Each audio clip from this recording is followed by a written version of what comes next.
Kevin was back at Williams Media. He had endured his first round of family therapy with Lily and Dorothy and their long journey to becoming a cohesive family unit, at least for the duration of Lily's pregnancy. Kevin still had half a mind to kick Dorothy out of their penthouse apartment if she went too far with the insults and verbal abuse. But she was a great caretaker for Lily, so Kevin had to grin and bear it. Surprisingly, the therapy session wasn't the worst part of his day so far. Right as it ended, yet another assassin attacked Kevin, this time in broad daylight right in front of the therapist. This was unusual. Assassins were usually more stealthy than that, not so inclined to attempt murder in public. But the next assassination attempt spilled over into the public as well. Andre Hernandez's brother D'Angelo somehow blamed Kevin for Andre's death and was ready to kill him in revenge.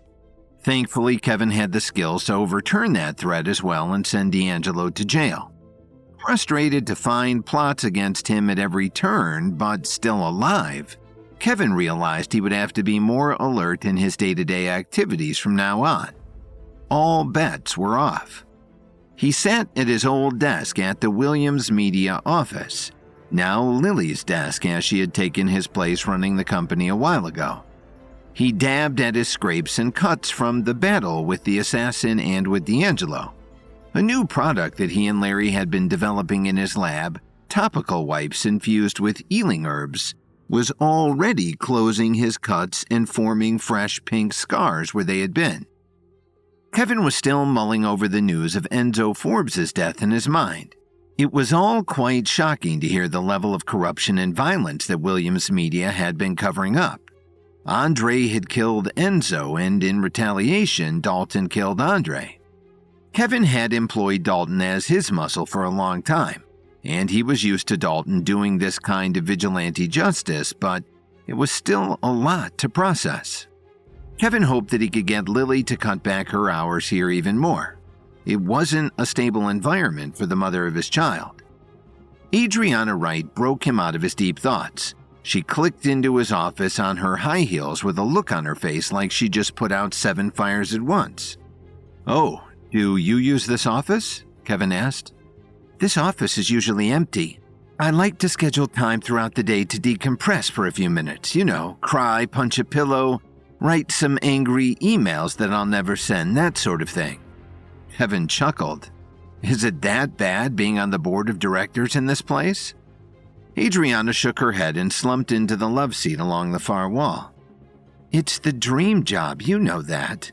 I love working for you and for this company, but now you're gone, and everyone here is ambitious to a fault. I can't do my job when I spend all day keeping my egos in check. You should just clean the house. Get in a bunch of new green people who don't throw salads at interns." Kevin shrugged.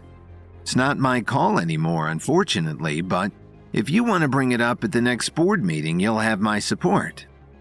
Adriana smiled at him. The two of them had been in it together, so to speak, since Kevin first came into Money and Power. His success turned into her success, and though they were never that close outside of the office, it was nice to see that the person he had grown up with at the company had made it all the way to the board of directors. She used to be the one they threw salads at, and now she was calling the shots. "For what it's worth, we'd be much worse off without you," Kevin told her, rolling down his shirt sleeves now that he was done dressing his wounds. "I know. That's why I can't leave. It's a prison of our own creation," she mused. "There are worse places to be cooped up," Kevin reminded her. "Of course. I'm complaining about my job on the top floor of a high-rise in one of America's wealthiest cities. It's a champagne problem. But it feels good to complain. You should come in more often." Kevin laughed. "Maybe I will. I'm doing some housekeeping because Lily is finding such great success with her charity that it might become a full-time gig. I'll need to replace her if that's the case, and if you're interested in the top job." Adriana held up a hand. "Let me stop you right there. I appreciate it, but I'm in a good flow with the way things are going now. I'll be sure to submit my recommendations, though, if that would help." Kevin nodded. "Just don't say no yet. keep an open mind. You might find that the paycheck justifies the stress." Adriana pursed her lips. "Speaking of stress, should we talk about the Enzo and Andre situation? The board is asking questions and I don't want to answer them without knowing the full story." Kevin could see the sadness in her eyes underneath all the frustration. Adriana and Enzo were close after all, and he couldn't believe she was still coming to work after what happened to him. "I'm sorry for your loss. I didn't realize how out of hand things were getting here until after it all went down. But I know that Dalton didn't act for nothing and I'll always be grateful for his services," Kevin told her. Adriana's face went dark. "I don't know how you could say that. He murdered Enzo in cold blood. I had half a mind to hire a private investigator myself to get evidence about him and lock him up for good." She was seething now. Kevin knew why. "Dalton didn't murder Enzo, Adriana. Andre did. Dalton killed Andre in retaliation. He avenged Enzo's death." Adriana's face flashed several different emotions before settling on hope. "Really?" "Yes, wait. Why did you think Dalton killed Enzo?" Adriana shrugged. "I don't know for sure, but I know about Dalton's background. I mean, I know it's a big accusation to say someone has connections to shady organizations, but that's what I always assumed about him based on how he operates. I don't know how he came to the company, I guess." Kevin nodded. "No, that's a fair assumption, but he's a good guy. He and I met a long time ago and I actually saved his wife's life on a camping trip once. He's fiercely loyal and definitely can be aggressive, but he's not a crook." Adriana nodded slowly. "So why would Andre want to kill Enzo? I've interacted with him a fair amount and he was a little shifty, sure, but he usually seemed like his head was screwed tight." Kevin sighed. He wanted Enzo's job. He wanted the power of that position. People have done worse for less. I just thought that barbaric kind of work ethic was a relic of times gone by. I guess not. Now people just operate in the shadows." Adriana's face lit up and Kevin could practically see the light bulb shining above her head. "Wait a second. I don't think he wanted to run Williams Media at all." "What do you mean?" "Well, he was always lurking around board meetings and asking me questions that went way past your typical curiosity, if you want my opinion. He always wanted to know the company's secrets, like what talent we had our eye on and what new areas of the industry we wanted to expand into. I don't think he wanted the top job. I think he was acting as a spy." Adriana's gears were really turning now, and Kevin wanted to follow her into this rabbit hole no matter if she was right about her suspicions or not. Who would he be spying on behalf of? One of our rivals? Or just someone who wants to see us fail? Adriana thought about it and said, "Don't you know who his mother is? Juanita Hernandez. She's practically a town elder for Chicago media conglomerates. She's held high positions at all the major companies, bouncing around every decade or so for the past 40 years. I'd bet anything she wanted to start her own company, and she sent Andre in to get information about Williams Media for her and to poach talent." Kevin felt a chill on the back of his neck. He had heard Juanita's name, but not for a long time, and never in a way that would make him see her as a threat. So if Juanita's son was killed by one of my closest professional companions, Adriana filled in the blank, you might have a target on your back, my friend. Kevin left the office shortly after when Adriana was called down to a lower floor to solve some work crisis. He hopped on the train back to his lab to check on Larry, Olivia, and the rest of the crew. On the way, he researched Juanita Hernandez on his phone. She had stayed pretty much out of the spotlight, only quoted in an article here or appearing on a panel there. She had a distinguished look about her, and cheekbones so high they nearly touched her eyes. One photo caught his eye, a photo of Juanita with Annabelle DeMont, member of the Union, a group of women in herbalism who had organized the kidnapping of Lily a while back. They hated Kevin, and the feeling was mutual. If Juanita was friends with Annabelle, that was another enemy alliance for him to worry about. He decided to call Lily for a pick-me-up. Her voice had a way of calming his nerves no matter what was going on. Her phone went to voicemail, so Kevin steeled himself and called his mother-in-law, Dorothy, instead to see where Lily was. "What do you want?" Dorothy answered, chipper as always. "Do you know where Lily is? I can't reach her." "What do you care? Not like you ever bother to check in on her," Dorothy grumbled. "Dorothy, please. I just want to talk to my wife," Kevin pleaded. Dorothy sighed. "Well, she's not here. She's at lunch." Kevin felt relieved. At least Lily was accounted for. "Who with?" "I don't know her. It's someone called Annabelle DeMont." Kevin froze as the train reached a stop. He had to get Lily now. She was in grave danger.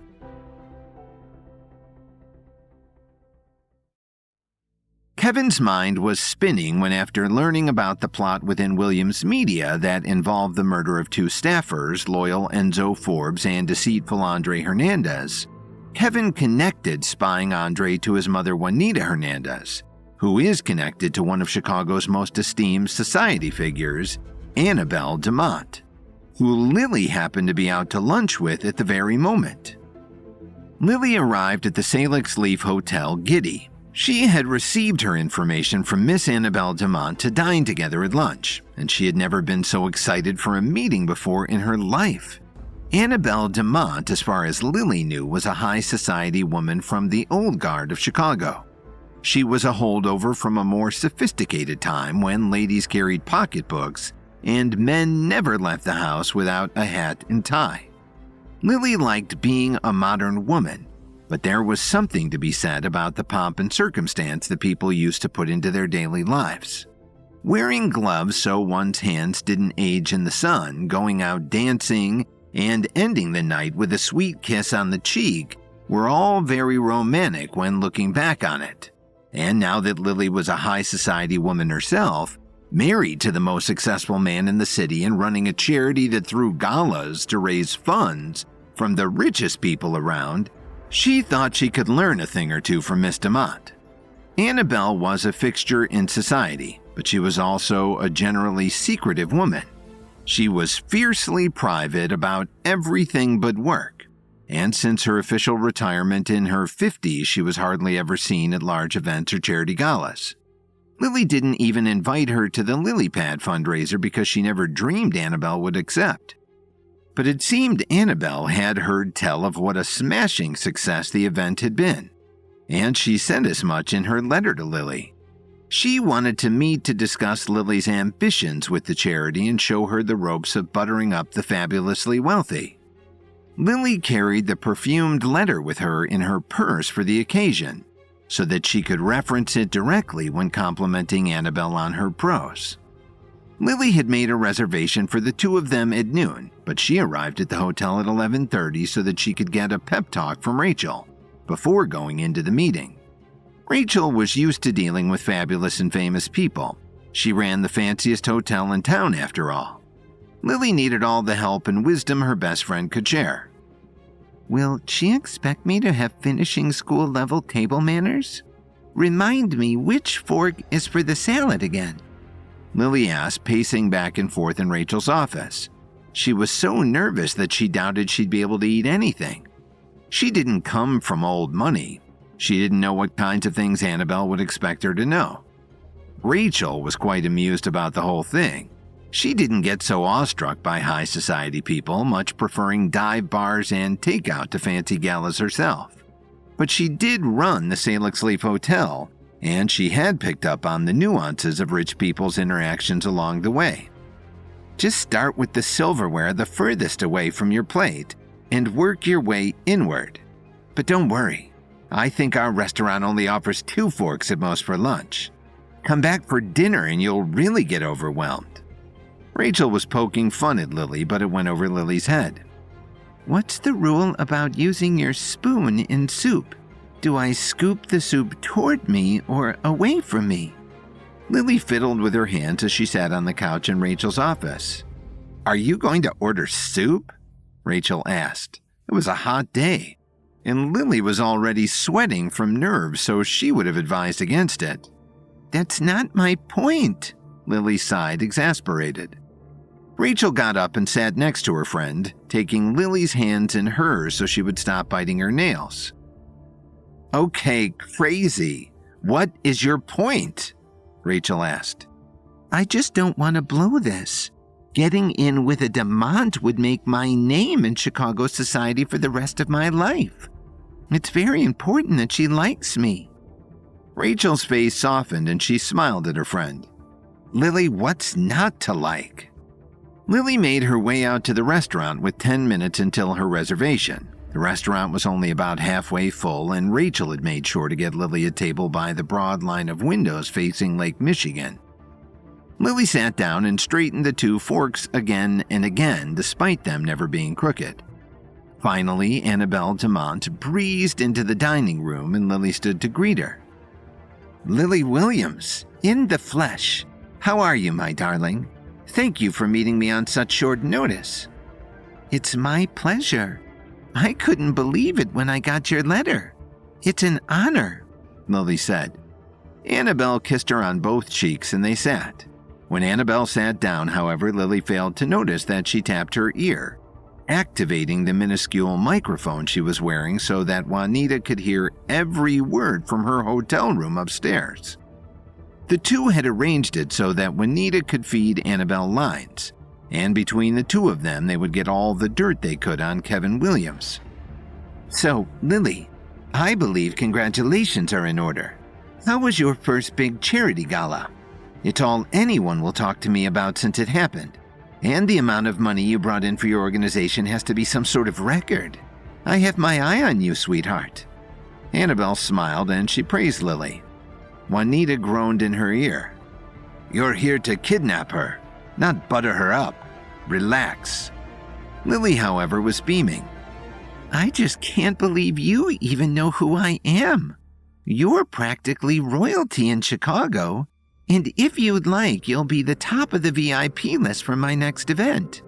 Right now, the Lily Pad charity is funneling every penny we raised into a new build for a clinic in rural Alabama.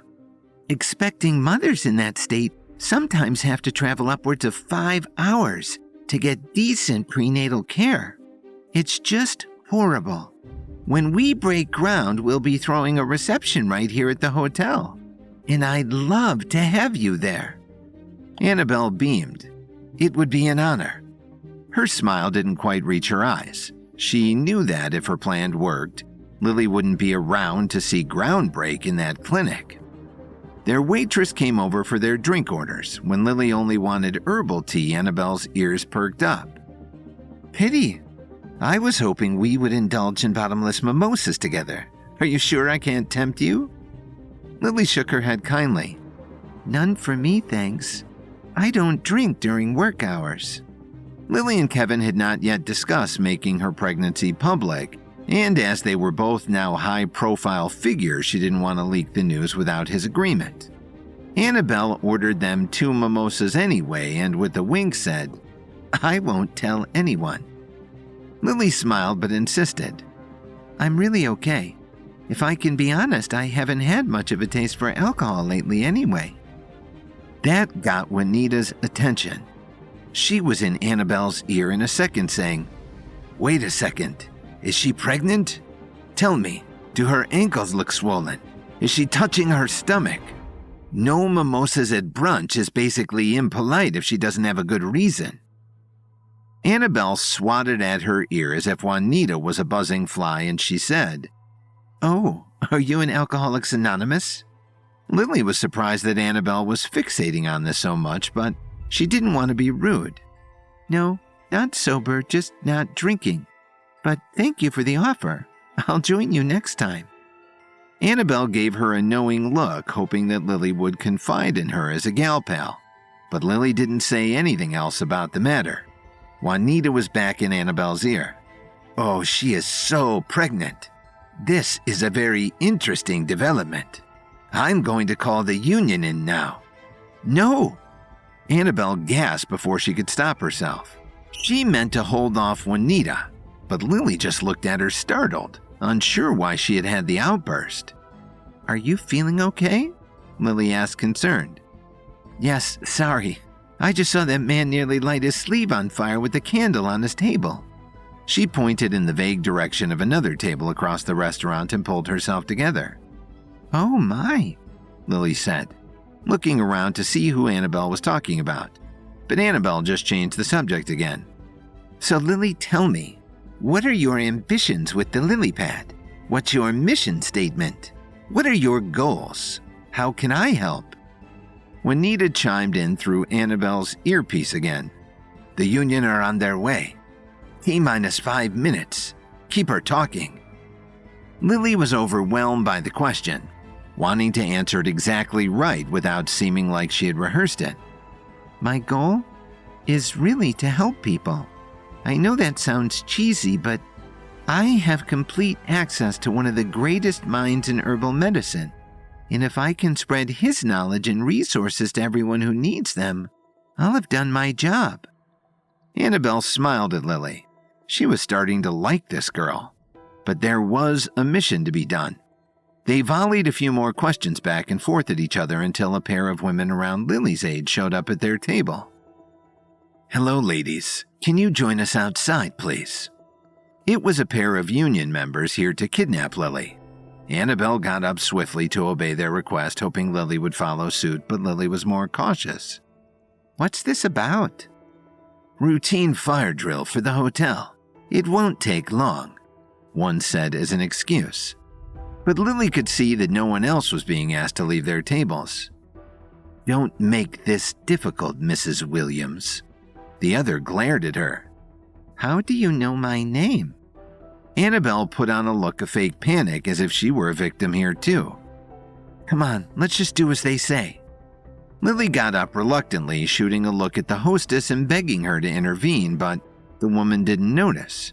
Out on the curb, Lily found her courage again. "What is this? You can't just order people around like this, you know. I'm sure there's been some sort of mistake." A van pulled up and the door slid open. The two women grabbed Lily by the elbows and shoved her in, then peeled out down the street. Half a block away, Olivia Rafferty was walking back to her office with takeout for her and Larry to eat for lunch. She watched as Lily was abducted and started running after the van, but she couldn't keep up. So she fumbled in her pocket for her phone and rang Kevin. "We have a problem. I think Lily's been kidnapped."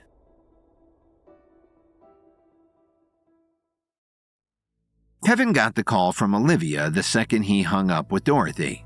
He found out that Lily had been at lunch with Annabelle Demont, and then that she had been abducted outside the Salix Leaf Hotel in broad daylight.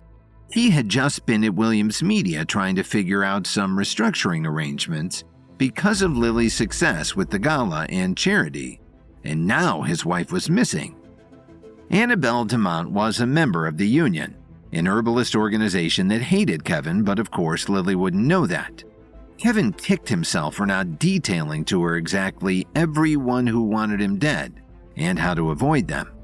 The union had kidnapped Lily before, but Annabelle was one of those faceless leaders who stayed in the shadows and lived a normal life without anyone knowing she was part of a corrupt organization. It was no wonder Lily had gone to lunch with the woman. For all Lily knew, she was an old-school socialite who could help Lily with charity or with leading her into high society. Kevin changed trains and ran the rest of the way to the hotel where Rachel was waiting for him out front. "I'm so glad you're here. I have a detective in my office now. We'll get to the bottom of this." Rachel looked like she had seen a ghost. It was no wonder, as her best friend had just been abducted from her hotel. "When's the last time you saw her?" Kevin asked. "Just before she went to lunch. She stopped by my office to calm her nerves and I talked her off the ledge, but then I came out to check on the restaurant and she was gone. I asked the hostess what happened and she just said that Lily left with Annabelle and 2 other women. No one saw anything after that." Rachel was leading the way to her office quickly, and when they got in, Kevin shook hands with the detective, a portly man with a shiny bald head who was waiting for them at Rachel's desk. "Kevin, this is the detective. He took my statement and the hostess's. Is there anything else you know that could be helpful to him?" Kevin nodded and told the detective about his call with Olivia. "My associate was half a block away when it happened. She said Lily was shoved into a black van and they went north up Lakeshore Drive." "And can you give me a physical description of your wife? I'll put out an APB to all units in the city and surrounding suburbs," the detective said, scribbling on his pad. Kevin told him her height and approximate weight, as well as her hair color and what Olivia told him she had been wearing. "And does she have any medical conditions we should be aware of? Epilepsy, fainting, things like that?" the detective asked. Kevin made a snap decision to tell him. "She's pregnant, still in the first trimester. I doubt her captors would know, though. We've only told her mother." Rachel gasped from the couch in the corner. "That's amazing!" Kevin smiled at her, but this was no time to celebrate. The detective closed his notepad and thanked Kevin for the information, then left. "What do you think?" Rachel asked. "I think that the cops in this town don't like doing me any favors," Kevin muttered darkly, thinking specifically of Officer Kelly Emmett, who had at one time orchestrated her own abduction of Lily. "So what should we do?" Rachel pleaded.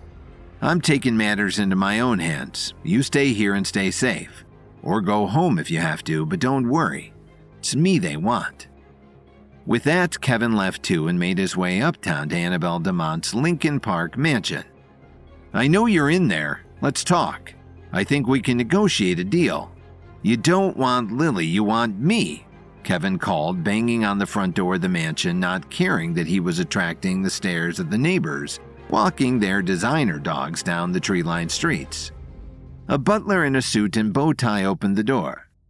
"For the love of God, get inside," he hissed. Kevin stepped inside and the butler started berating him.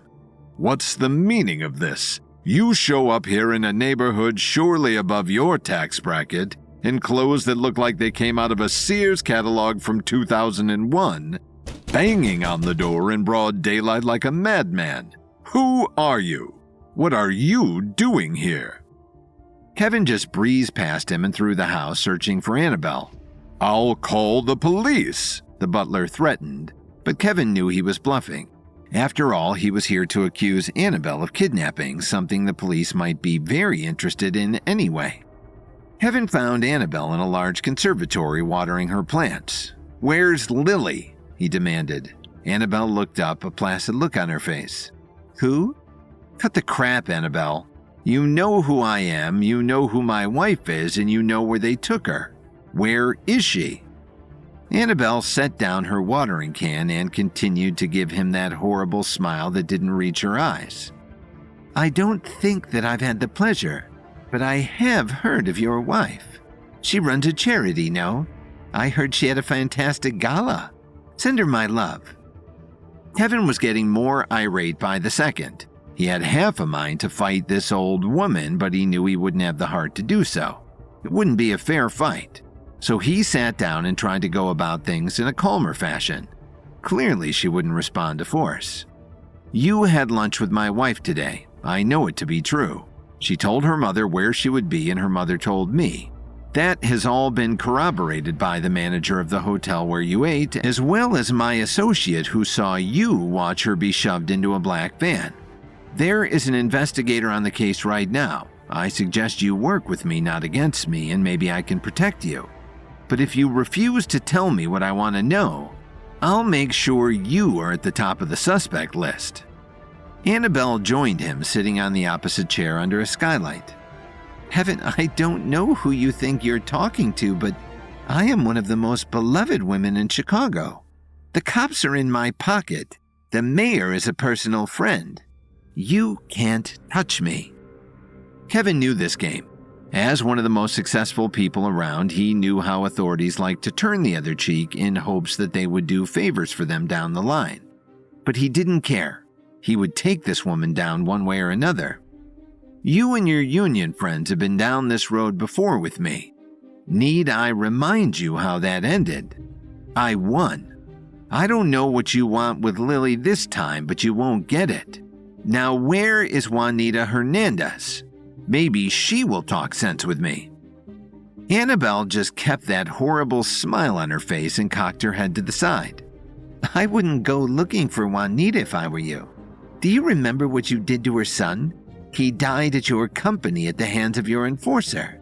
You don't want to draw the attention of a mother scorned.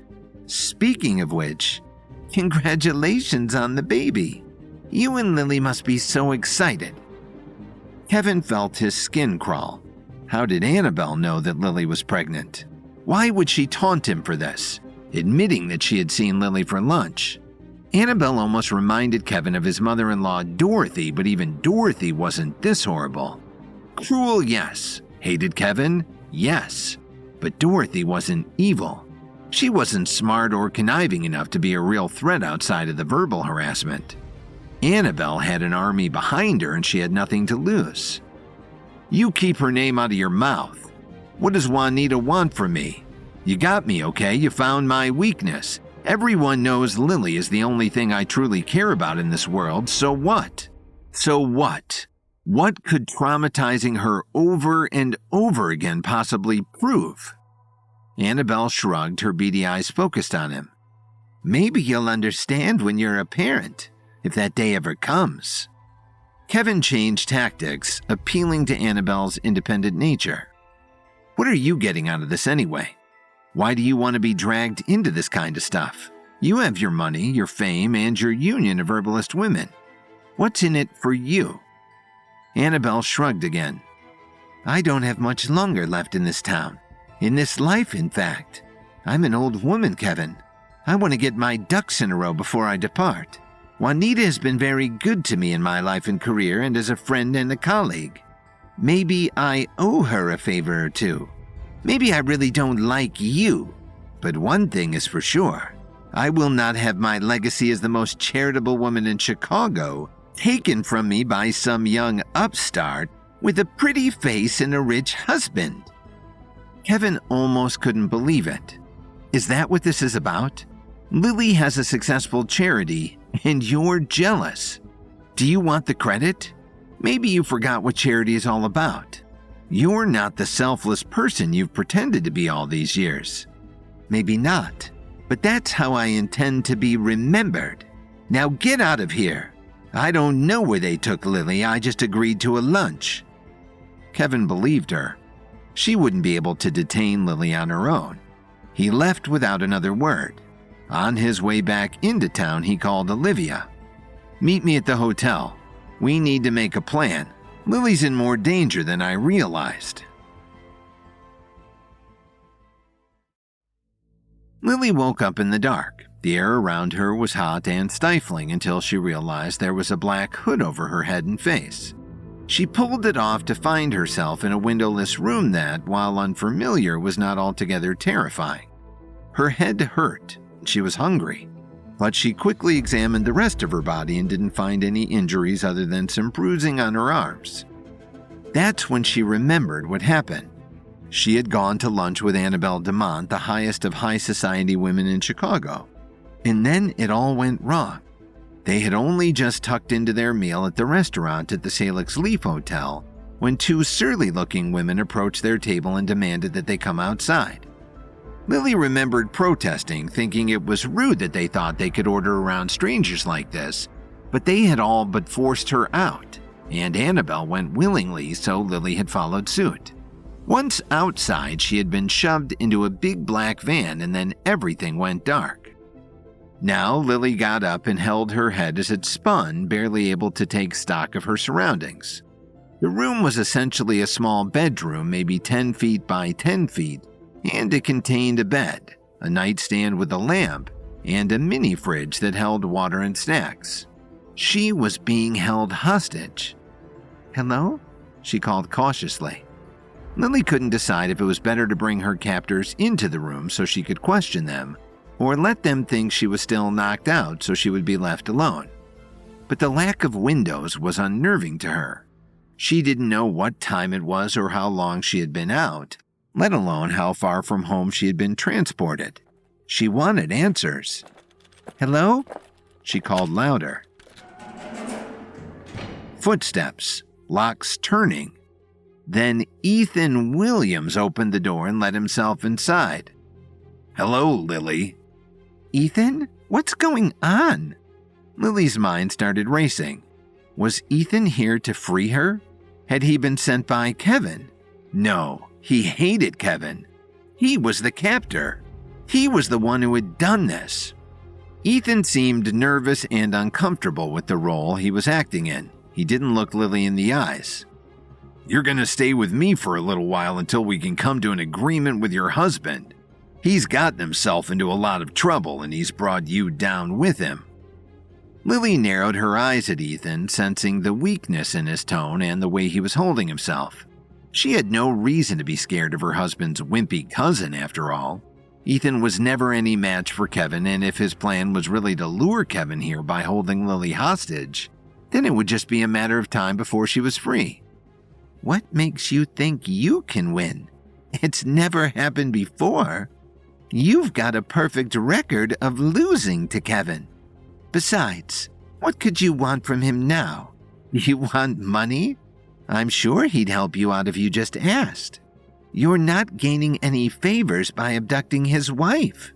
And maybe you've forgotten, this isn't my first time being kidnapped. You won't scare me or force anything out of me. This is pathetic. Ethan's face got red, but he didn't rise in anger. In fact, he just seemed annoyed that he had to be here, kind of like how Lily was feeling. So Lily asked, "Who are you working for anyway? This isn't you, Ethan. This is crazy." Ethan rolled his eyes, muttering something under his breath before telling her, "The less you know, the better.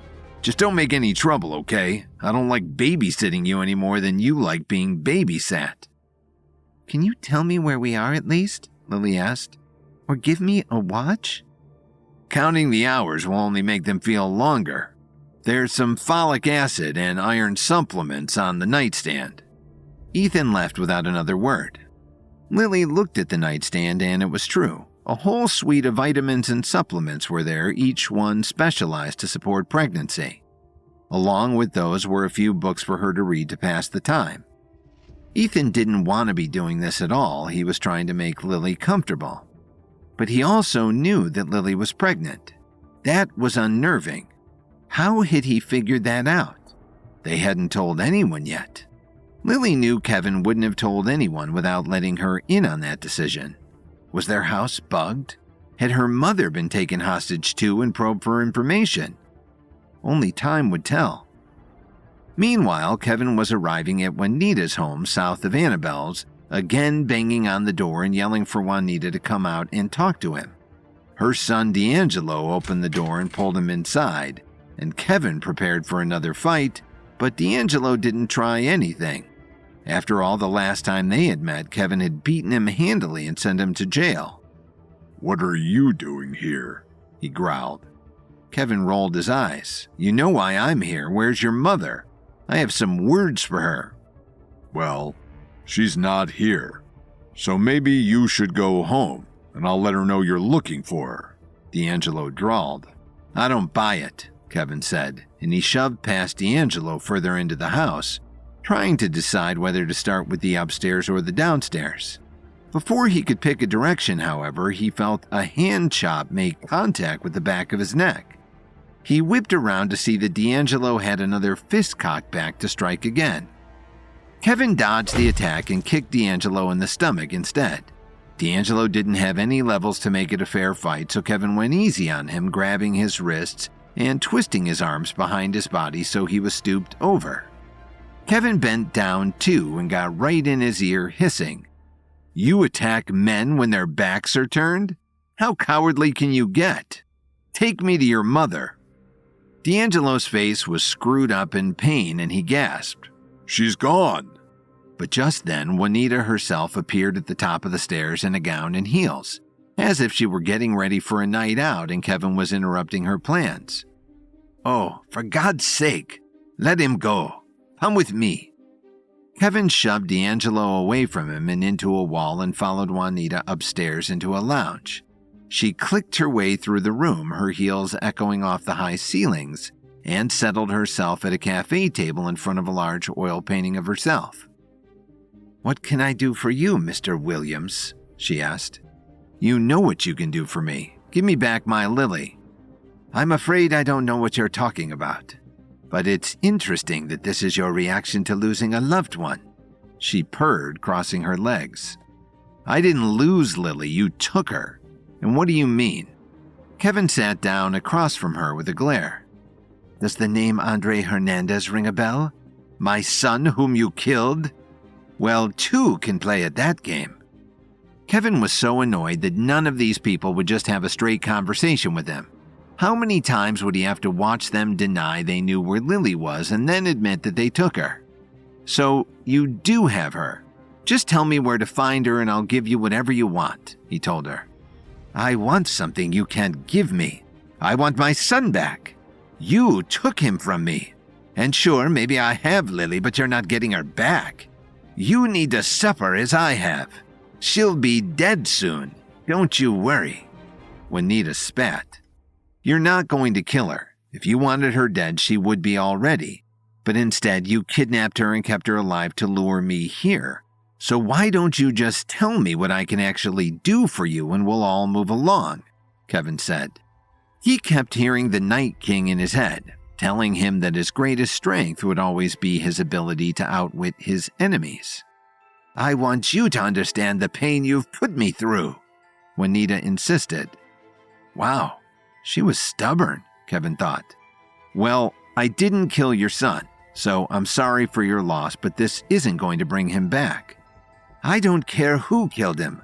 I know it was done in your name, and if taking your wife isn't enough, need I remind you that I have your unborn child, too? Maybe I'll just hold on to Lily until she gives birth, and then take care of your kid as well. And then we'll be even, she said, picking at her nails now as if she was bored by all of this talk. Kevin had to think fast. He knew that she probably wasn't bluffing about this part of the equation. And even if Lily wasn't kept for 9 months and then forced to surrender the baby, the stress of this whole ordeal was sure to complicate the pregnancy. He had heard of women having miscarriages after traumatic events, and he wouldn't let that happen to his family. What can I offer you instead? I mean it when I say I can give you the world. You can't have my child. Juanita stood ready to leave the room altogether. I'll let Lily go in exchange for your life. An eye for an eye. You can have 24 hours to get your affairs in order. I can't take you down myself. I'll need to organize some backup.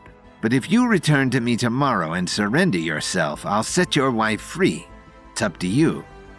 With that, she walked out of the room and slammed the door behind her, to let Kevin think about what his next step would be to save his wife's life.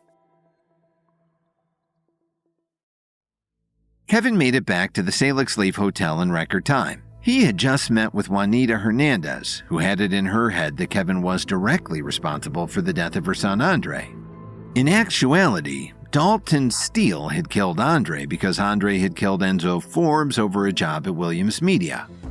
Kevin could understand that Juanita might see the situation as being the murder of her innocent son, but Andre had tried to undermine Kevin's business empire, and also oversaw the murder of Enzo Forbes, Kevin's valued friend and employee. Andre's death was an eye for an eye as far as loyal Dalton Steele saw it, and Kevin agreed. But he didn't have any capacity to feel sorry for Juanita, even if in her mind Andre was innocent. Juanita had abducted his pregnant wife Lily and was holding her hostage somewhere, and that made her Kevin's enemy. Kevin had a hunch Lily was still in Chicago because the 24-hour deadline Juanita gave him would be hard to carry out if she had to travel to kill Lily. Either way, Kevin needed a plan, and no one helped him make plans better than Olivia Rafferty, his protege. Kevin assembled Olivia, her sister Katja, and Lily's best friend Rachel in Rachel's office at the hotel, and recounted to them the meeting he had just had with Juanita. They had 24 hours to rescue Lily or for Kevin to surrender himself, for Juanita to kill him as retribution for her own son's death. Does she think you're stupid? Katja asked, scoffing at the whole situation. No, but she thinks my love for Lily will weaken my judgment. I know I can get Lily out of wherever she's being kept, but we have to figure out where that is. I have a hunch she's in Chicago, but we hardly have time to comb the whole city for her, so let's make a plan. Well, obviously you can't actually surrender yourself to be murdered, Olivia ventured, looking around for agreement from the others. Rachel nodded. Obviously, but we do have to do something to buy us more time if we don't think we can find her in the next 24 hours. The only thing that will stop her from killing Lily is killing me, Kevin reminded them. What if she just thinks you're dead? Katja said. Everyone looked at her and Kevin could see the wheels turning in her head. What? Olivia asked. Think about it. Juanita is expecting her threats to cloud Kevin's judgment. The pain of losing her son is probably clouding her judgment. So we can fake Kevin's death and make her think there's no longer any reason to kill Lily. Then, while she figures out what to do with her hostage, we'll track her down and have the element of surprise. No one will expect us to turn up if our fearless leader has just died. Rachel's face lit up. I love it. That's brilliant. Kevin nodded too. I think that could work. She did seem pretty erratic when she was telling me her demands. We could just show up and hold her at gunpoint until she tells us where Lily is, but by the time we got there, she might have already given orders for her death. I like this faking my death thing.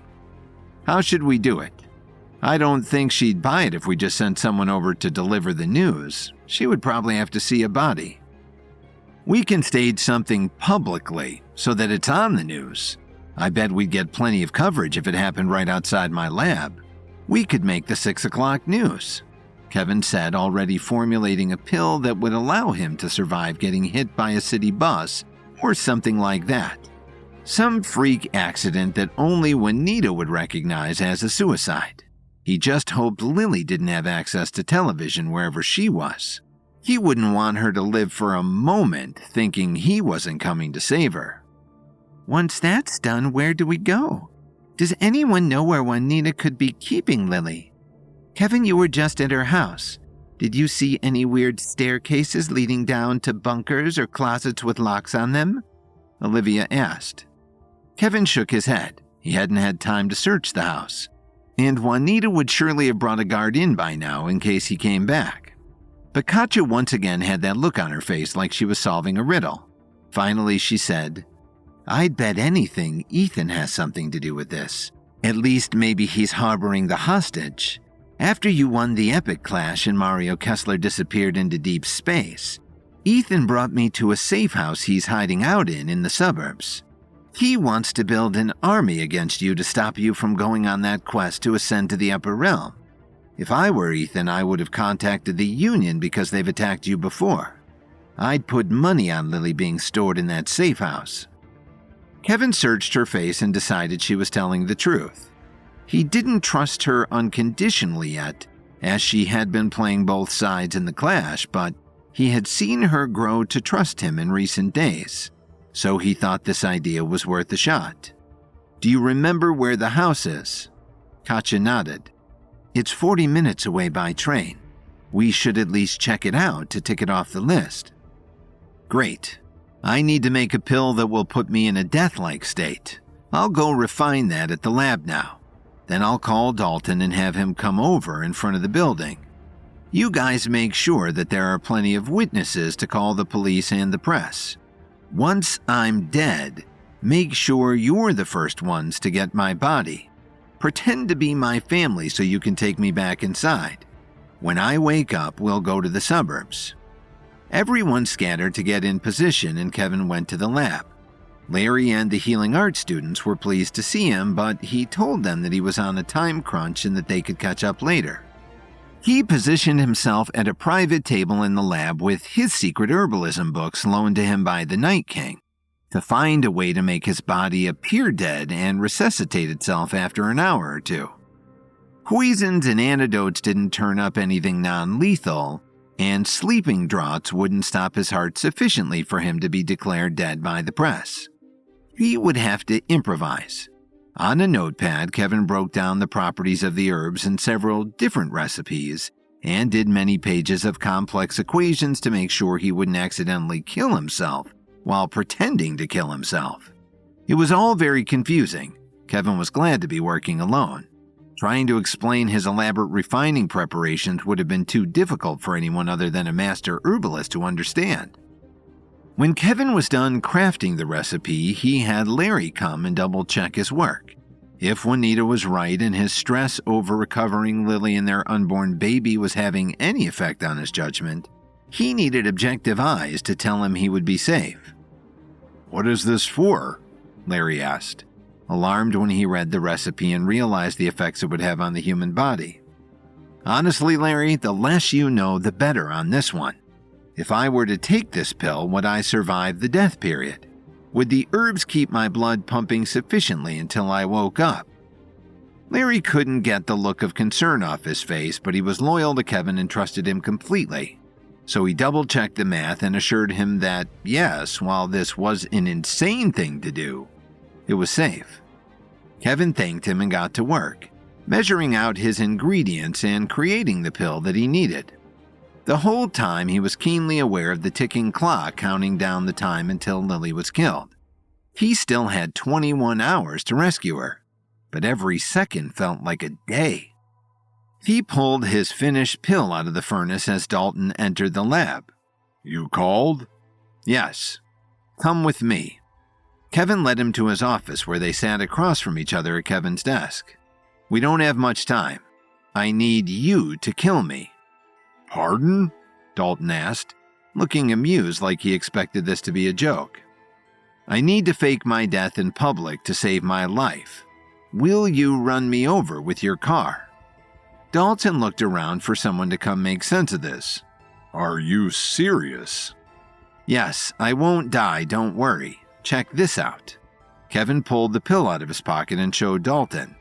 "This pill will not only protect me from the damage the car might do to my body, but it will put me into a death-like state long enough for me to be declared dead." Dalton's eyebrows knit together. "And what becomes of me after that? Surely I'll be carted off to prison." "You'll be gone before anyone shows up. I've arranged for Rachel to hide you in her hotel. I'll be found alive by morning and I'll tell the cops and the press that you had nothing to do with it. Have I ever let danger come to you?" Dalton thought about it for another moment, but he saw the intensity in Kevin's eyes and agreed to carry out the task. These two had a complicated past, to say the least, but it was complicated not by Kevin's failures, but by Dalton's own brief loss of faith in Kevin, which Kevin did not deserve. Dalton was now ready to do anything for Kevin to show that he was sorry for doubting him in the past. Everyone got into position, and with 19 and a half hours left to save Lily, Kevin swallowed the pill. They timed it so that by the time it took effect in his system, Dalton would come screeching up the street and run over him with his car. Kevin stood on the curb in front of the office, feeling his limbs start to grow heavy and his head get hazy. The last thing he saw was Dalton's car approaching Michigan Avenue. He stepped into the street, heard gasps from passerbys, and everything went black. The people on the street watched as a sleek black car rammed into a man in shabby clothes, knocking him to the ground. The car backed up over the body, then rammed over him once more and sped off up the street. Screams, shouts, calls for the police and calls for help erupted in the street. One man recognized Kevin. "Oh no, that's Kevin Williams, the herbalist and founder of Williams & Williams," the man exclaimed in horror. The man ran up to take Kevin's pulse. Looking at the crowd, the man wailed, "He's dead!" After kidnapping Lily, Juanita's terms were simple. Kevin didn't kill himself, then Lily would die in his place. The dilemma seemed impossible to overcome until Katja, Olivia's sister, suggested that Kevin publicly fake his own death. After taking a pill that suspended his heartbeat and breathing and gave him the appearance of being dead, Kevin had Dalton run him over a few times in the street. The crowd was shocked and thoroughly convinced that Kevin was dead. Katja had a feeling that Ethan was somehow involved in Lily's kidnapping and that he might know where she was being held hostage. After the coroner took Kevin's body away, Katja took a taxi to Ethan's country estate. When Katja knocked on the door, Ethan was just sitting down for some tea. He opened the door with a reserved expression on his face. "Oh, hello, Katja. I wasn't expecting you. What are you doing here?" "Have you heard the news?" Katja asked. "Kevin is dead." Ethan looked stunned. "What? Really? Kevin is dead. Are you sure?" Katja took out her phone and showed Ethan footage of Kevin being run over by Dalton. "See? There's no way he survived getting run over this many times. I saw the coroner take him away myself." Ethan grinned as he watched the video loop again and again. "Well, this is very good news for both of us, isn't it? You and your father must be very pleased." Katja nodded, pretending to be on Ethan's side. Deep down, she was still loyal to Kevin. "Yes, my father will be over the moon when he hears about it. With Kevin out of the way, there's no one left to challenge his pharmaceutical empire." Ethan smiled. "There's a long list of people who will benefit from Kevin's death. Why don't you come inside, Katja? Let's see what the news has to say about all of this." Katja followed Ethan inside and took a seat on the living room sofa. While Ethan poured her a cup of tea, Katja turned on the TV and tuned into the local news channel. Contrary to her usual big beaming smile, the news anchor had a grim look of despair on her face. "Good afternoon, Chicago. I'm sorry to say that today's breaking news is quite grim. Kevin Williams, the CEO of Williams Media and Williams & Williams Pharmaceuticals, was pronounced dead in the streets a little over an hour ago." Ethan sat down next to Katja and took a sip of tea. "Music to my ears." Meanwhile, across town, Juanita Hernandez, who initiated Lily's kidnapping, tuned into the same news station. Leaning back in her chair, she had a big smile on her face as the news anchor continued. "Mr. Williams was one of the finest business moguls Chicago had ever seen. His pharmaceutical company developed breakthrough after breakthrough, and his professional line of over-the-counter pills brought good health and well-being to people all over the country. This legendary American will be sorely missed." Juanita threw her head back and laughed.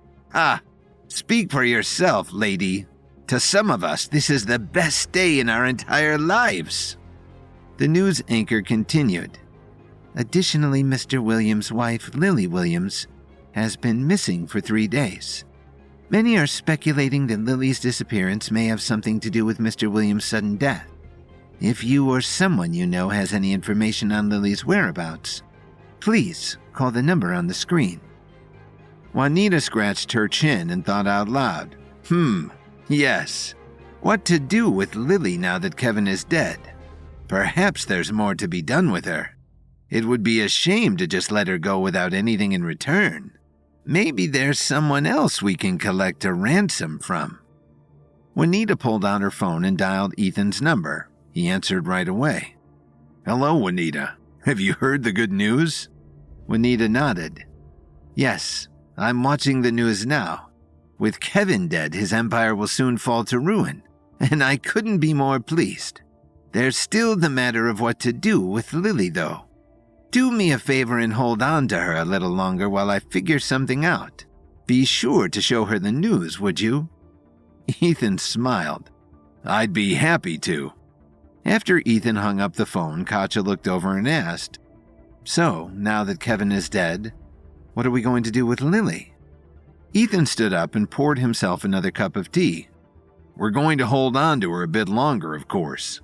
We could collect a ransom from her family and friends. There's no good reason to just set her free." Katja was getting close, but she couldn't blow her cover. If she could get Ethan to admit where Lily was being held hostage, then she could run back to Kevin and tell him immediately. Where is she being kept anyway? Ethan looked at her with a devilish grin. "Why, she's being held here, of course. She's down in the basement as we speak. I was actually about to pay her a visit. If you'd like to join me." Katja looked at her watch and feigned surprise. "You know, now that Kevin is dead, I should probably head back to DC to see my father. I'm sure he has all kinds of plans in the works already. Because I was runner-up in the Epic Clash, Kevin's death means that entrance to the upper realm will now go to me. I should probably go home to prepare. Ethan didn't suspect a thing. Suit yourself. Take care now, Katya. You've proven yourself a valuable ally. Should you ever need a favor, I'm always a phone call away. Katya nodded. Thank you, Ethan. Congratulations on your victory. After Katya left, Ethan went down to the basement to check on Lily. The room was much nicer than a prison cell, but she was still being treated like a prisoner. When Ethan unlocked the door and stepped inside, Lily was cradling herself in the corner. How are you doing, my dear? Are you feeling all right? Ethan asked. Lily looked up at him and glared. What do you care? Ethan's smile dropped into a frown. I don't really, just trying to be polite, but I can be more direct if you'd prefer. I'd like to show you what's on the news. Something terribly tragic has happened that I think you'd like to know about. Ethan picked up a remote and turned on a small TV propped up in the corner. The news station was still broadcasting Kevin's death. Police have yet to confirm the identity of the person responsible for Mr. Williams' death. The vehicle that ran him over did not have a license plate, and the perpetrator fled the scene before police could arrive. When Lily saw the footage of Kevin being run over, tears welled up in her eyes. You did this? She asked. Ethan grinned. We told Kevin that we'd release you on the condition that he killed himself first. Looks like he got pretty creative with it, don't you think? Lily started to wail and beat her pillow in agonizing pain, shouting, No, this can't be true, over and over again. Ethan seemed to get a kick out of her misery. I'm afraid it is, dear. Your precious Kevin is probably being put into the morgue as we speak. Lily couldn't stop sniffling as tears poured down her cheeks. Well, then let me go already, will you? You already got what you wanted. Ethan sighed. I'm afraid I can't do that just yet, my dear. So long as you're in captivity, there's still money to be made. Don't worry, I'm sure one of your relatives will cough up something in exchange for your release. With any luck, this will all be over soon. As Ethan closed the door, Lily continued to wail out in pain, but the second the door was closed and locked, her eyes dried and a smile appeared on her face. Those fools really can't tell, can they? She thought to herself. Kevin would never get himself killed like this. It's obviously just a trick. I bet he's going to blast in here and rescue me any second. Lily looked up at the news broadcast and saw a picture of herself and Kevin smiling together. Come on, Kevin. I know you can do this. Your family needs you. Meanwhile, at the city morgue, 2 morticians in gloves were inspecting Kevin's body on a metal slab. One of them gestured at Kevin's t-shirt and said, Boy, you'd think the CEO of a major corporation would be better dressed, huh? The other mortician laughed. He must have spent his money on other things like food and private jets. Just then, one of the mortician's phones started to ring with an alarm. After pulling it out and checking the time, the mortician nodded. That's lunch. Come on, we'll get back to this later. The 2 morticians quickly hurried out of the room. Ooh, I hope the cafeteria has those chicken fingers again. The other mortician sighed. You know those things disappear quickly. I wouldn't get your hopes up. When the door slammed shut, Kevin instantly opened his eyes and sat up on the table. Why is everyone always making such a big fuss about my clothes? He wondered. After sneaking out of the morgue unnoticed, Kevin took a taxi back to the Salix Leaf Hotel and knocked on Olivia's door. When she answered, she threw her arms around him. Kevin, you're back. How are you feeling? Kevin was covered in scrapes and bruises from being run over by Dalton. Now that he was awake, his body ached. Feels a bit like I was run over by a car, but I'll be all right. I just need to take some healing pills. Do you have any? Olivia nodded and retrieved some from her medicine cabinet. Here you go. These ought to help. He took the pills out of her hand and swallowed them. Thanks. Did the kidnappers uphold their end of the bargain? Now that they think I'm dead, has Lily been released?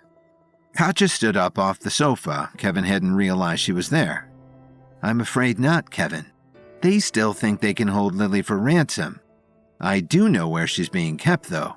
Your cousin Ethan has her locked up in his basement." Kevin shuddered at the thought. I should have known he was involved in this somehow. Well, it sounds like we know where to go next. I'll get some of my Radiance members to come along and then we can storm the place. I don't want Lily to be in the hands of Ethan for a second longer than possible. When Katja brought Ethan the news of Kevin's death, Ethan and Juanita were thrilled, but still couldn't believe they could extort Lily for ransom money. Ethan tried to provoke Lily with the news of Kevin's death, but Lily wasn't afraid. She knew that Kevin was only playing a trick. After waking up in the morgue, Kevin went back to the Salix Leaf Hotel to meet up with Olivia and Katja, who informed him that Lily was being held at Ethan's country estate. A group of cars pulled up out front of Ethan's country estate. Juanita Hernandez stepped out of the first one and met Ethan at the door. Ethan looked surprised to see so many cars. "Hello, Juanita. What are you doing here with so many people?" Juanita turned to Ethan with an impatient look in her eyes. "I'm here to see the girl, and I don't go anywhere without a security force. You can never be too careful these days." Juanita pushed past Ethan and stepped inside without asking permission. Her security force stayed outside and started to patrol the perimeter. They were dressed in riot gear and held weapons like swords, daggers, shields, and batons. They were led by Juanita's son D'Angelo, who was recently bailed out of jail for trying to assassinate Kevin. "Keep an eye on the driveway," he said. "If anyone gets close, I want to see them coming." Meanwhile, inside the basement, Ethan was leading Juanita down to the basement to see Lily. "How's she holding up?" Juanita asked. "It can't feel very good to know she's a widow now." Ethan smiled as they walked down the stairs. "She was devastated to learn about Kevin's death. Her tears were delicious, the perfect cherry on top of our revenge sundae." Juanita chuckled as she opened the door to the basement. "You stay here. I want to talk with the girl privately." Ethan nodded and closed the door behind her. "By all means." When Juanita stepped inside, she saw Lily lying on the bed with her back turned. "Hello? Hello? Are you awake?" Juanita asked. Lily leaned up and turned to face her. "Who are you?" Juanita took a seat. "My name is Juanita Hernandez. Your husband was responsible for the death of my son Andre, which is why I kidnapped you and instructed Kevin to kill himself. Tell me, Lily, how does it feel to lose the person you cared about more than anything else in this world?" Lily refused to dignify her question with a response. "Well, you've gotten what you wanted, haven't you? So just let me go and we can all be done with this." Juanita shook her head. "It would be foolish to just let you go without a reward. You must have friends and family who are worried sick about you, right? Who can we send a ransom note to? Are your parents rich?" "No," Lily said. "All of my wealth came from Kevin." Juanita nodded. "Well, as his wife, you should be receiving quite an inheritance, no? I'd wager to guess that Kevin has left you his entire estate. Tell you what, if you agree to pay us $100 million, we'll call it a day and let you go free." Lily turned away, uninterested in the offer. "I'd rather sit around and wait for someone to save me than play into your scheme. Sorry, but no deal." Juanita sighed and took a dagger out of her pocket. With a menacing look on her face, she started to fiddle with it. "You know, mother to mother, I would really hate to lay my hands on a pregnant woman to get what I want. Fortunately, there are some people outside who wouldn't have any problem with doing it for me." As Lily looked at the dagger in Juanita's hand, her eyes widened with fear. Just then, Ethan started pounding on the door. Juanita, you should probably come upstairs and see this." Juanita rolled her eyes and let out a frustrated groan. "What is it? I'm on my way." Ethan led Juanita up the stairs and out the front door. When she stepped outside, she couldn't believe what she saw. "Kevin? Is that you?" Kevin, Katja, and 5 Radiance members were standing in a row outside the estate. D'Angelo and his thugs were lined up in front of them, prepared to defend the building. Kevin looked at Juanita and smiled. You shouldn't believe everything you hear on television, Juanita. Juanita turned red with fury and anger. This is impossible. I saw the footage myself. How are you standing here? Kevin laughed, relishing her confusion. Don't you remember what a talented herbalist I am? I made a pill that would make it appear as if I were dead, and obviously it worked. To be honest, I wasn't sure if you were going to fall for it, but I'm very glad that you did. D'Angelo had his sword at the ready.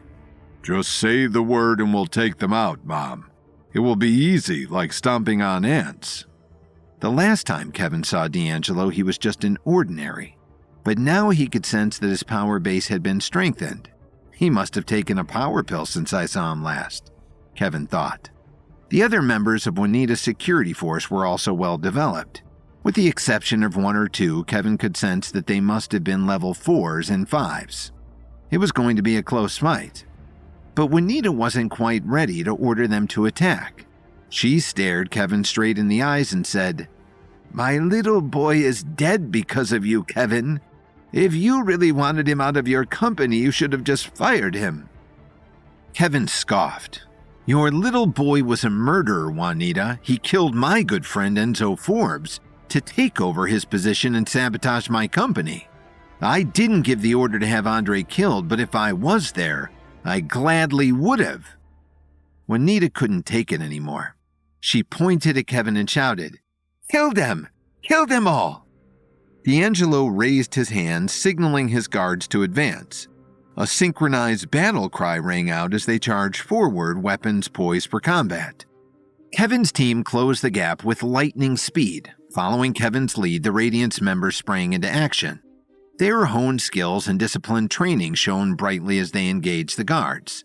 They moved as one, an unstoppable force, each member targeting and dispatching their adversaries with calculated moves. Amid the chaos, Kevin faced off against D'Angelo. Kevin's speed allowed him to evade D'Angelo's sword strikes, while D'Angelo's raw power pushed Kevin to his limits. After sidestepping a series of rapid strikes, Kevin looked up at D'Angelo and smiled.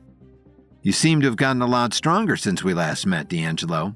It hasn't been long enough for you to earn it with training, so let me guess. You took a power pill? D'Angelo snorted. You must not have been paying very much attention, Kevin. I've always been this strong, he lied. If the cops hadn't broken up our fight on the street, I would have taken you out then. D'Angelo overextended.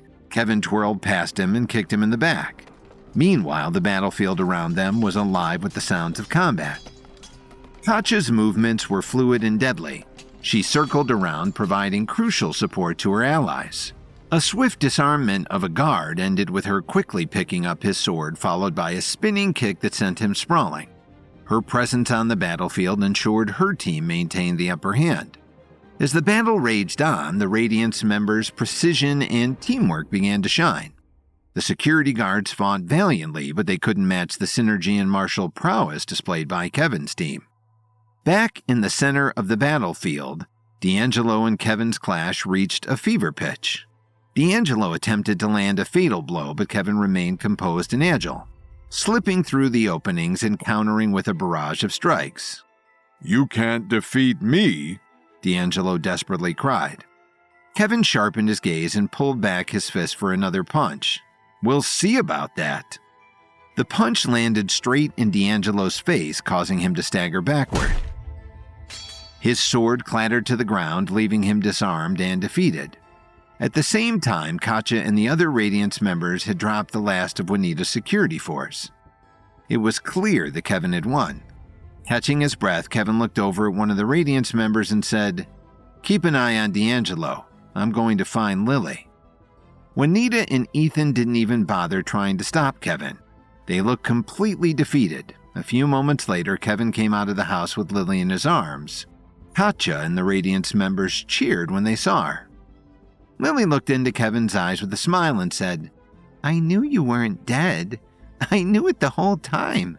I could feel that you were still alive. Our hearts are connected, Kevin.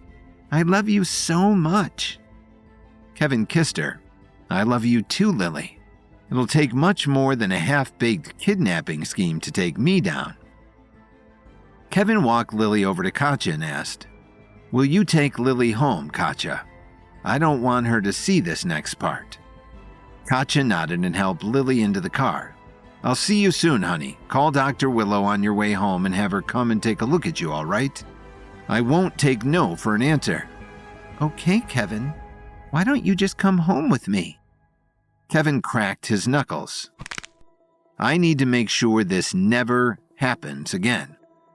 Without another word, Katja drove Lily away as Kevin walked up to D'Angelo. He picked up D'Angelo's sword off the ground and glared at Juanita with a serious look on his face. Juanita dropped to her knees and started to beg. "No, please, don't hurt D'Angelo. He's all I have left, please. I'll do anything you want." Kevin frowned. "You should have thought of that before you kidnapped my wife." Juanita cried out as Kevin plunged the sword through D'Angelo's chest. Blood dripped from his mouth as he fell to the ground with a thud. Kevin continued to frown as Juanita sobbed. "I spared D'Angelo's life once before. That's more than Andre could say about Enzo Forbes. You raised a pair of murderers, Mrs. Hernandez. You brought this on yourself." As Kevin dropped the bloody sword and began walking away, Juanita channeled her grief into a rage, shaking her fist and shouting, "This isn't over, Kevin. You took everything from me, and someday I'm going to return the favor." Kevin didn't look back. When he returned to his penthouse apartment, he rushed into the bedroom and saw Dr. Serafina Willow standing over Lily. "Is she going to be all right, Doctor?" Dr. Willow nodded. "She's going to be fine, Kevin, but please try to keep the kidnapping to a minimum from here on out. It's not exactly the best for her stress levels." Kevin nodded in agreement, knowing that it would always be hard to keep his enemies from trying to attack his wife and his child. After facing down and beating Juanita Hernandez and her son D'Angelo, who had overseen a plot hatched with Ethan Williams to kidnap Kevin and force him to kill himself to protect his wife, Kevin returned to Williams Media, where he finally started to realize that he was stretching himself too thin. Lily was back on bed rest, recovering from being kidnapped and making sure their baby was still healthy and developing. She was sneaking in work for her charity, the Lily Pad, but had to take a complete step back from her Williams Media obligations. Kevin was all for that. He wanted her to quit this job entirely so she could focus on what she was really passionate about with the charity. But that meant that, until he found a replacement for her, he needed to pay more attention to the base of his empire, Williams Media. Kevin would have loved a few days to rest and recuperate from the stress of his wife's life being threatened, but he knew he would go crazy if forced to sit still. So that's how he found himself at his old desk overseeing a music festival that Williams Media was putting on. This was a classic PR move for big media conglomerates. Stage an event for their employees and the community that would attract all the hottest names of the day. The problem was, the last time they tried it, 3 of the biggest acts were caught out lip-syncing. It was another of Ethan's plots to try to ruin Kevin's reputation and bring down his empire, and it had failed. But Kevin knew his company still had to rise above such a devilish scheme. Adriana, a member of Kevin's board of directors, sat across the desk from him, drawing down a list of items that needed his approval. He knew that she was as committed as he was to restoring the perfect reputation of Williams Media after the sabotage. "The poster designs have the Williams Media name at the very bottom. Do you want it moved to the top to convey dominance and propriety?" Adriana asked, hardly able to get it out without laughing. "Seriously? Who wants my stamp on that?" Kevin asked, currently concentrating on stacking paper clips on top of one another. "The marketing team. They're very worried about upsetting you," Adriana explained. "I truly can't think of anything less offensive to me than the placement of the company name on a poster. Tell them to trust their own judgment. I'm not that tyrannical, am I?" His paperclip tower fell over and he brushed them away from him in defeat. "You know how things are around here. People killing each other over jobs, kidnapping of the chairman's wife, some power-hungry executives. You're fine, but people are skittish. she said, teasing Kevin a bit. Well, let's hope the concert calms everyone's nerves. I don't want anyone to have fears in their heart when they come to work. Who are the worst offenders? I'll talk to them, Kevin offered, rubbing his hands over his face. No, don't worry about it. I'll send a few of the executives to sensitivity training. When you were in Washington, D.C., some of the staff wrongly thought that it was a good time for them to make power grabs. It's under control. You don't need another thing on your plate, Adriana assured him. When they finally reached the end of the list, Kevin ran out of the office before someone else could corner him into a mindless task. He had other things to do today, after all, namely going to Washington, D.C. again. Kevin had opened a school in D.C. a while back for herbalism and martial arts in order to train the next generation and pass on his knowledge. It operated as a boarding school right in the dead center of Georgetown. The students were 14 to 18 years old, and they were scouted by an expert team to make sure they had the most potential possible. This week, the school was competing in a tournament between similar schools that would test the students' herbalism, combat skills, and general knowledge. Kevin was going to be a guest of honor, and it would be the first time in a long time that he was able to channel all of his focus into the school and make sure everything was up to his standards. Kevin made his way home to say goodbye to Lily and pack a bag with a few changes of clothes.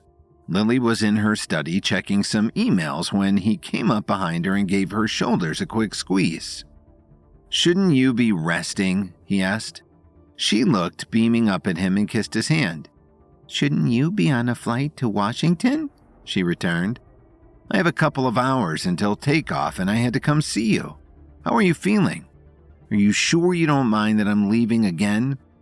Lily shook her head. "I know you're a busy man. A lot of people rely on you to show up for them, not just me. I'm just going to be laying low for the next while anyway, so now is probably the best time for you to go." Kevin bent down to hug her. "How did I get the best wife in the world?" "By being the best husband," Lily beamed. Kevin threw his clothes in his duffel bag and texted to make sure everyone who was coming with him was ready and at the lab waiting for him to come pick them up. On his way out of the house, he ran into his mother-in-law, Dorothy, stirring a pot of soup on the stove. "Where do you think you're going?" she snarled. Since getting Lily back home, Kevin had done his best to avoid Dorothy. He had no interest in making her like him anymore, not when they had real problems like Lily's kidnapping. He would continue with family therapy for the sake of creating a nice environment for his wife to be pregnant in, but beyond that, Kevin vowed not to let Dorothy bother him anymore. "I'll see you soon, Dorothy," was all that he said before walking right out the front door. When he got to the lab, Olivia, Mason Zimmerman, and Katja were waiting for him, their suitcases lined up in the reception area. "Everyone ready for DC?" he asked, and they all gave him a warm cheer in return. "Is the lab set for a few days without us?" Kevin asked Olivia, and she nodded. "Larry has the students in full production mode, and Sasha has been in the gym with your AI fighter robot that you used to prepare for the Epic Clash, working on his levels," Olivia reported. Kevin nodded, happy to hear that Sasha was bettering himself. He had been set back a lot when he didn't make the top 10 in the Clash, and he was such a promising fighter that Kevin had taken him under his wing and given him access to the lab and gym to help him bounce back. "Great. Let's hit it." The flight to DC was just under 2 hours long, but Kevin always loved those hours on planes when no one could reach him and nothing could interrupt the peace of soaring through the air. He sat with Olivia and they went over a few operational matters for Williams and Williams Pharmaceuticals before giving up on getting anything done and putting on a movie instead for the rest of the ride. The Williams School was on a clean and shady street in Georgetown, and Kevin led the pack up to its front doors, which were open and welcoming in the cool breeze on a sunny day. DC was often too hot, and Kevin was grateful the weather was mild this week. Olivia, Katja, and Mason seemed thrilled to be back home in Washington, D.C. "It's so much nicer here than in Chicago, don't you think?" Katja gloated as they walked through the hall to the headmaster's office. "I don't know. I think I'm starting to get used to Chicago, but there's no place like home, Olivia replied. Mason, still having a big crush on Olivia, agreed with her immediately. Totally. Chicago has my heart. Katja rolled her eyes at the pair of them. A couple of students came down the hall, and the moment they saw Kevin, their faces turned into sneers. Who's this? Wandering into our school with his baggy clothes. What do you think, Sean? Do we have an extra uniform to lend him? One of the students drawled to the other. It was true the boys were both dressed in well-fitted blazers and ties with the school crest on them. And Kevin was in his usual uniform of a t-shirt and casual pants. These kids clearly didn't know who they were talking to. Kevin decided to challenge them. Shouldn't you two be in class? What's it to you? You shouldn't be in our school at all, stranger, the other boy said. Olivia stepped to the front of the group. Your school? Your school? Do you have any idea who this is? Looks like a homeless man or a charity case. What, am I meant to feel bad for him? The first boy jeered. He had the kind of arrogance that only comes from being raised as a rich kid in a rich city. But it didn't get to Kevin. He had no reason to prove himself to children. Come on, Olivia, let's just go to the headmaster's office. Olivia looked at him like he was crazy. No way. These boys owe you an apology, Mr. Williams. She drew out the last two words, really making a meal out of them. The boys went pale as they realized who they had been dismissing. They didn't apologize or take back what they'd said. They just turned and ran back in the direction they'd come. Nice, Mason chuckled. Thanks, Olivia blushed. Katja looked between the two of them, feeling the obvious tension, but said nothing. When they reached the office of Headmaster Isaac Fletcher, they heard voices from within. Headmaster Fletcher was not alone. So they sat on the benches outside the office and waited a minute or two until Fletcher emerged with none other than Vincent Reeves, the number 2 guy in the Herbalist Society. Kevin was immediately on guard. What was Vincent doing sniffing around his school? His gut instinct was that Vincent was trying to poach the highest performing students to join the society, which was all fine and good. But Kevin didn't have the tightest relationship with the society. It was his firm belief that kids needed to finish their education before joining the larger herbalism world if they had any chance of making a true name for themselves, and not falling under the influence of organizations with low morals. Besides, how would his students deal with the upcoming competition if the best of them left? All of this must have shown on his face because Vincent narrowed his eyes when he saw Kevin and greeted him with a cool smile. Kevin, back on your home turf, I see. Kevin stood to shake his hand. I'm here for the competition, of course. What brings you to my ivy-covered halls? Kevin gave his hand an extra firm squeeze before letting go. I make it my duty to do site checks on every school like this to make sure things are safe and secure. Surely you remember agreeing to that when the school was established. Kevin remembered that, but he didn't like it. Well, I hope you find everything up to code quickly so that you can move on.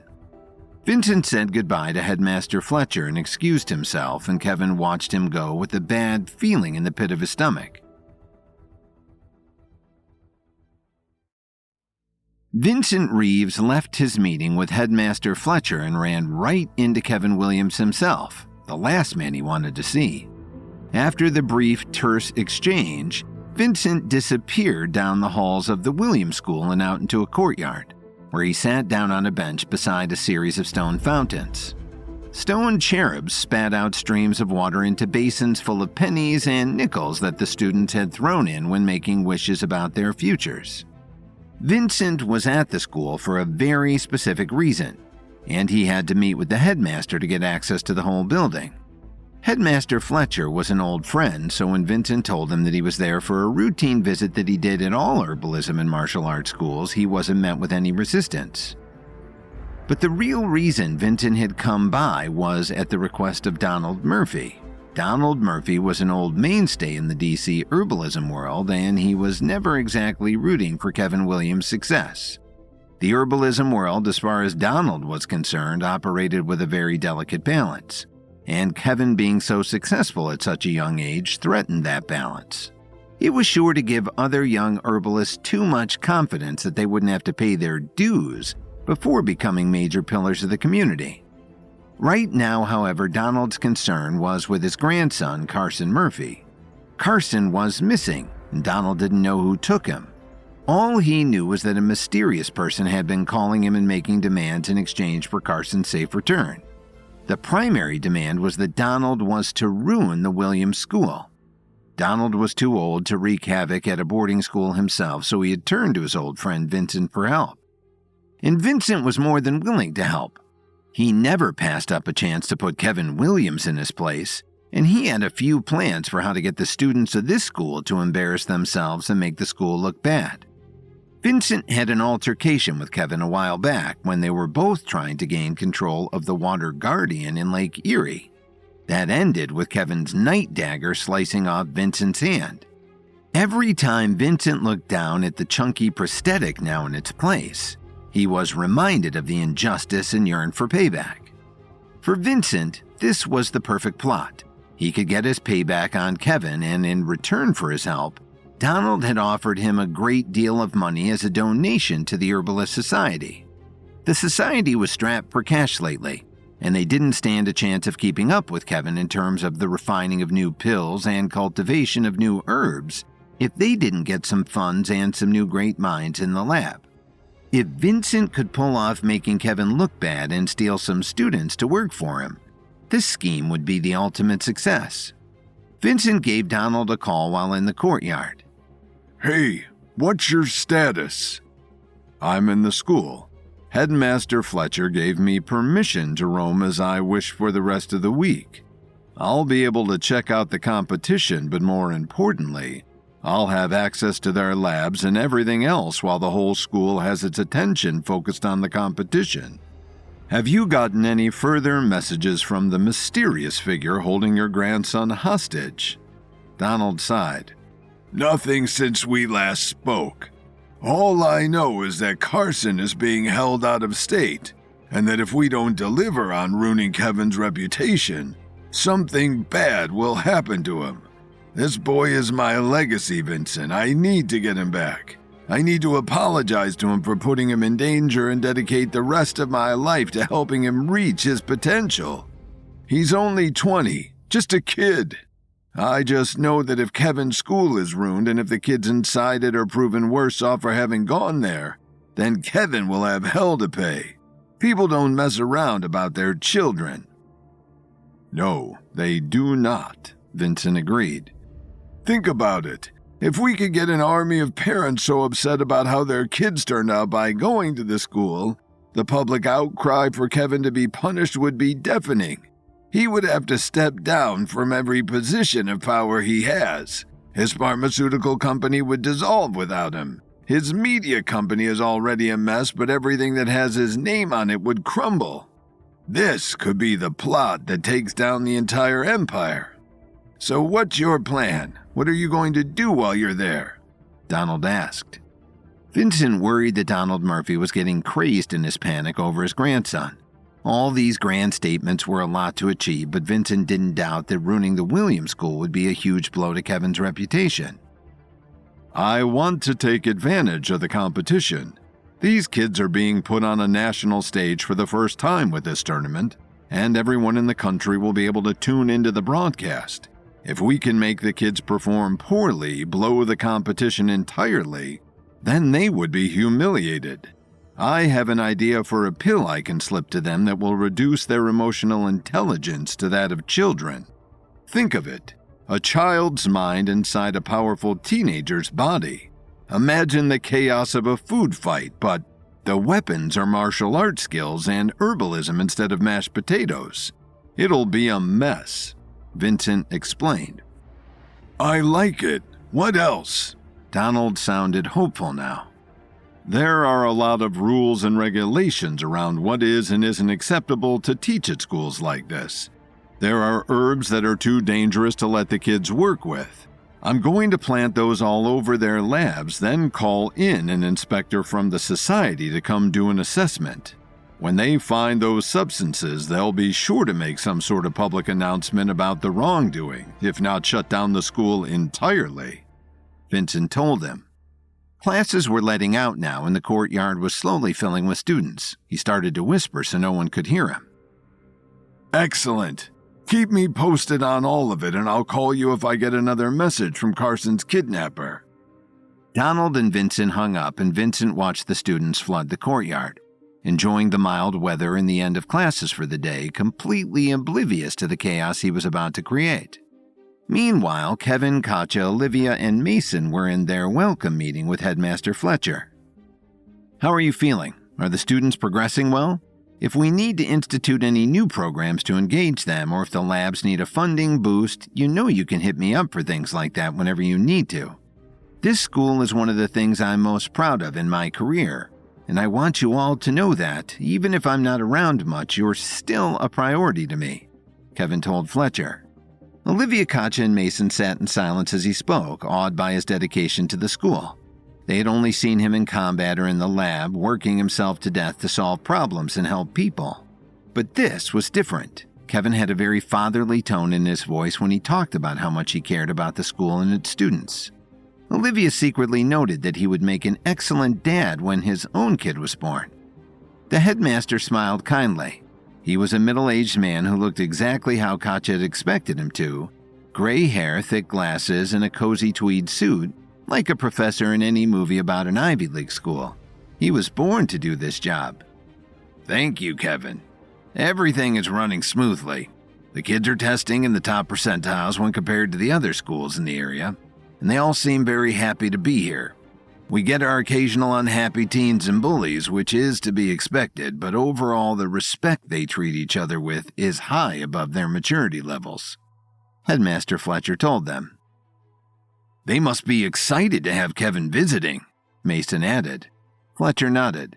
We made the announcement last night that you would be here to oversee the competition, and the library was packed until morning with students cramming in some last-minute studies.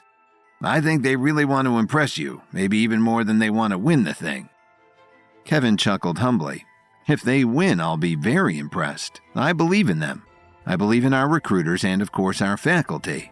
If you want me to give a speech or a pep talk ahead of time, just say the word. What kinds of supplies will they be given in preparation? He was thinking about the anterooms he would enter before each round of the Epic Clash, where he was allowed to prepare for what was to come with a limited selection of herbs. The competitors from every school will be given a multi-purpose pill, kind of like a multivitamin, to hone their focus and their strength. It will be the same pill across the board, so everyone will go in with the same advantages, Fletcher told them. Who prepares those pills? I would hate to think it was someone from one of the competing schools who might boost the pills given to their own students, Katja pointed out. No. The pills are prepared by the Herbalist Society. They're a completely neutral party, and they have the best interests of all the students at heart. After all, we're raising the next generation of the society. Kevin squirmed in his seat. He tried to put aside his bias because he wasn't especially fond of the society, but he was sure they'd never sabotage students. Would Vincent Reeve and the Herbalism Society be capable of something so evil? Vincent Reeves was in full scheming mode. He had infiltrated the Williams School for the sole purpose of undermining the students and the school itself during the competition that would be held there between all of the area's herbalism and martial arts academies. It was the perfect opportunity to sabotage Kevin's students and ruin the school's reputation on behalf of Donald Murphy. Donald's grandson was being held hostage and wouldn't be released until the school was defamed, and Donald had offered Vincent a lot of money to do it for him. Vincent, of course, was poised to jump at any opportunity to make Kevin Williams look bad.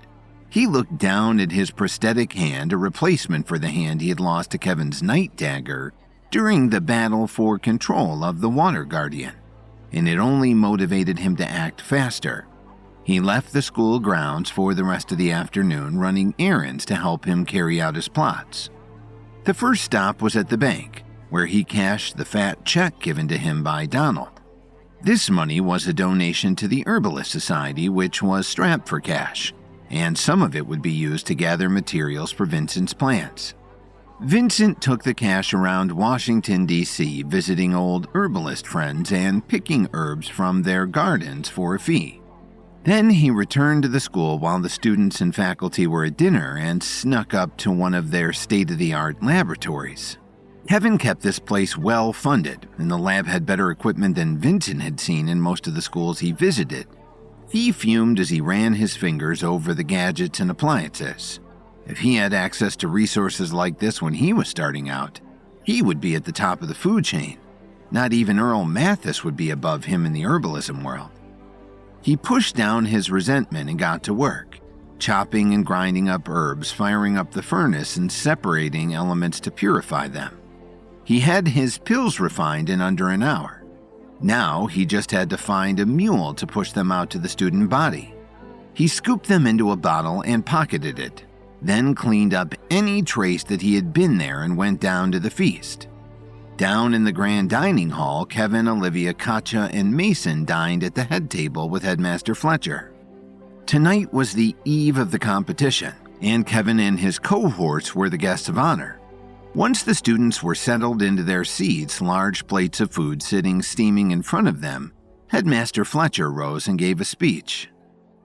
Good evening, students. Welcome to the eve of the competition. There was uproarious applause from students across the hall.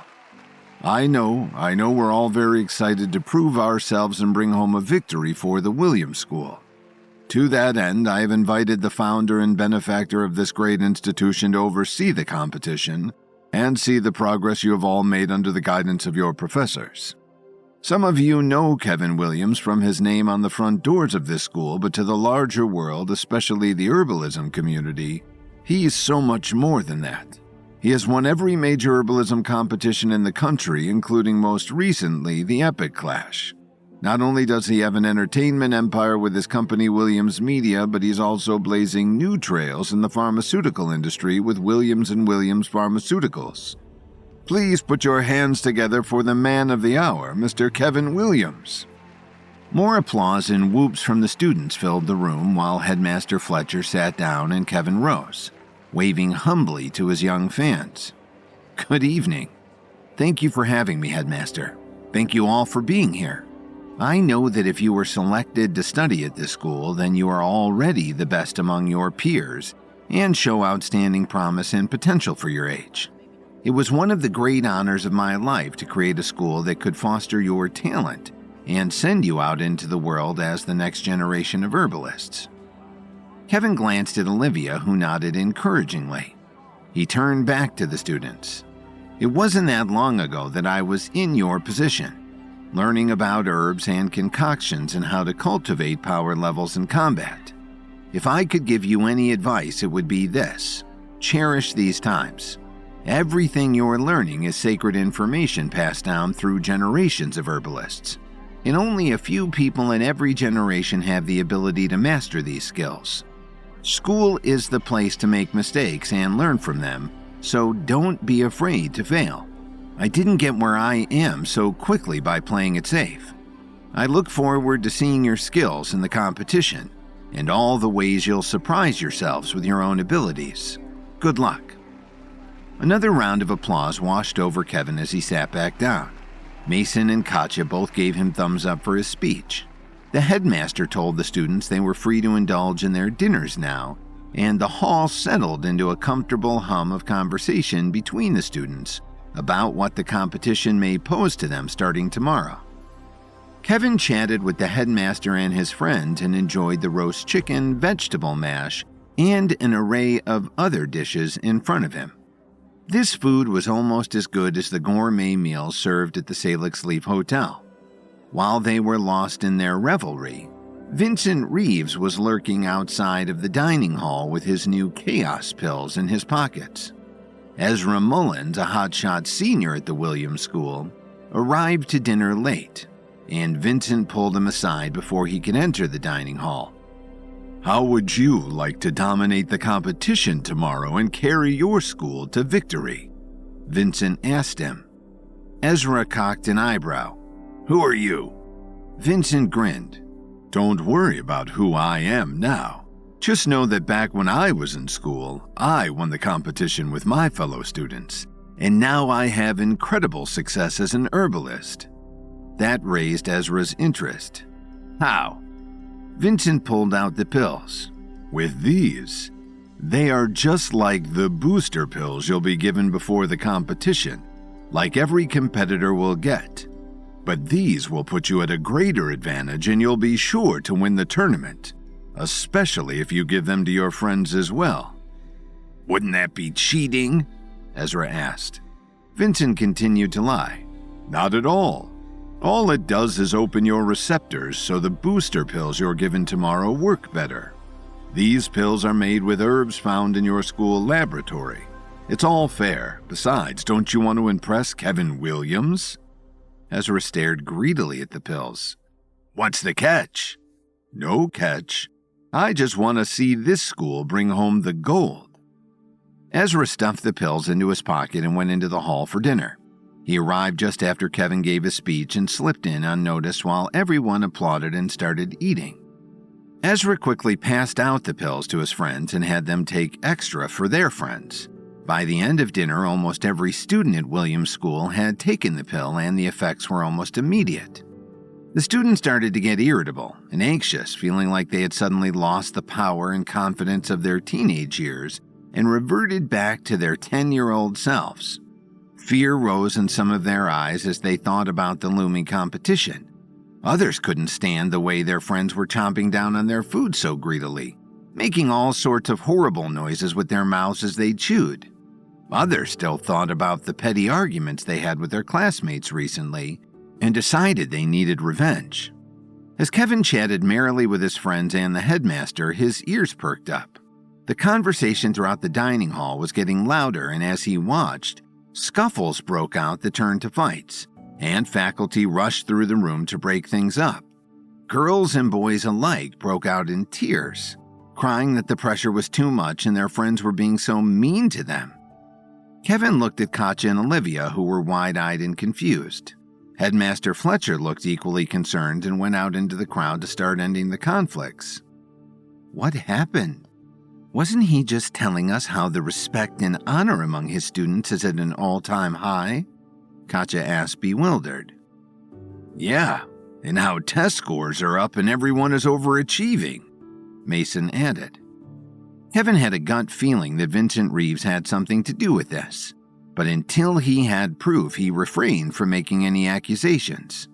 Maybe he would have to sit down with the recruiting team and talk about how they chose pupils for the school. Meanwhile, Vincent was peeking in the doors of the dining hall, reveling in the chaos he had caused. His pills had their desired effect. They brought the students down to the emotional level of children, just as the pressure was mounting for the competition they would be in tomorrow. Now he was ready to enact Phase 2, planting contraband in the school's labs and ruining Kevin Williams once and for all.